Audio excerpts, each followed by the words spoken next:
Азыр эле жаңы эле мен барып регион каналына барып сүйлөшүп келгенче заводдон бир чоң темирди салып жүктөп кетип баратышат дейт. Бул эмне болгон завод я чачырап четинен сатып башташкан экен. Азыр мен ал КамАЗды көрдүм, азыр таякта турат. Азыр бар тартып эмне болгон темир, булар эмнени мутить этип заводду талкалап түбүнө түшүп атышкандыгын азыр. Мынакей урматтуу туугандар, бул жерде эмне болгон темир экенин белгисиз. Чоң, өтө чоң агрегат экен. Бул агрегатты жүктөп алып каяка апаратышат деп ойлойм.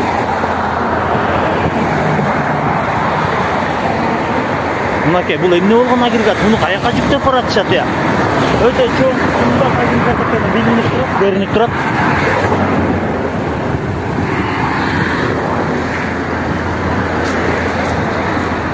Мынакей урматтуу туугандар.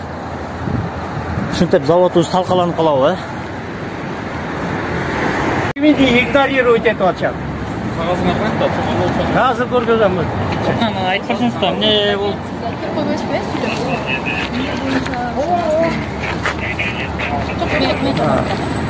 Мына бул жерде 6 айдан бери уш жерде рейдердик захват кылып, биздин иштеп жаткан өндүрүш ишканабызды жаап койгон.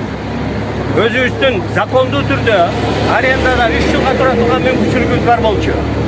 Ошол мүмкүнчүлүктү сотто биз далилдеп, соттун чечимин чыгардык. Биздин мүмкүнчүлүгүбүз, биздин укугубуз туура корголуп берилди сот тарабынан. Бирок бул жерде 200-дүүлүк кылып, азыркы уш жердеги Чаж Электромаш жана бул ишкананын жетекчилери, акция держательдери 200-дүүлүк кылып, мына балдар турат бул жерде. Жумушчулар келип атат, жумушка киргизбей атат.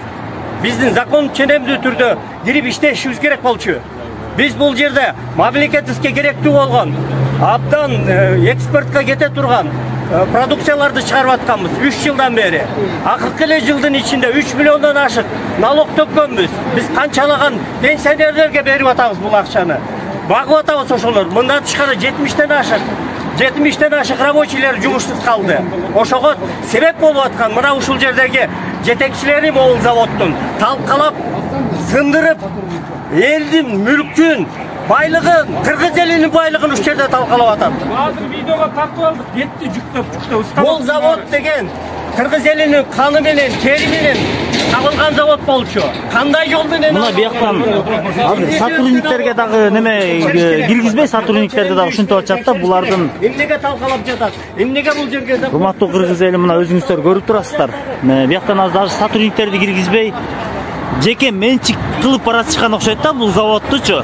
Жеке менчик кылып, ичине жилой домдорду салып, анан четинен сатышмак экен да буларчы, бул акмактарчы. Азыр завод иштеп турган болсо, мына азыркы Жыргалбайка айткандай, 70-80 киши семьясын багып турган болот эле да, туурабы? 70-80 киши жумушсуз калып атат азырчы. Андан тышкары завод талкаланып кетип баратат. Ушул заводдорду коргоп калбайлыбы я туугандар? Канча деген заводубуз талкаланып калды.